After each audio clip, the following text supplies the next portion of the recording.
What's up YouTube? Today I'm going to show you how you can create this black tones look that I see popping on the internet like 24/7. Let's go.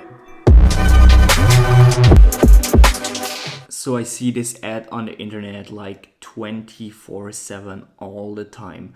It's a Lightroom preset. They try to sell it to me, and some of them call it raver, some of them call it black tones or dark blue or something like that.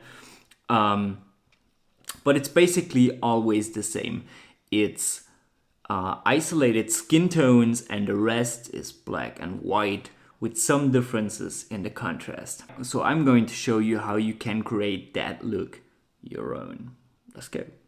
So once you've basic corrected your picture and cropped it to the right size, you can start creating this look, and that's what we're going to do right now.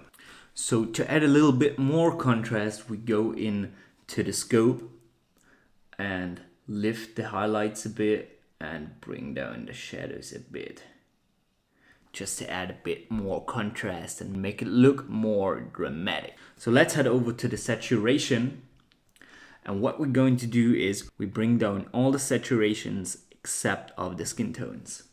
So once you've done that, your black tones look, or whatever you want to call it, is pretty much done. If you are lazy and want to apply that look to more and more pictures, go to presets, hit the little plus icon, say create preset, and then you can create a preset with your name and call it like whatever you want to call it. And if you're even more lazy and don't want to do it yourself, I link you my free preset pack down in the description, and you can apply this and a lot of different looks on your footage. If you like the video, hit the subscribe button, hit the like button, and see you in the next one.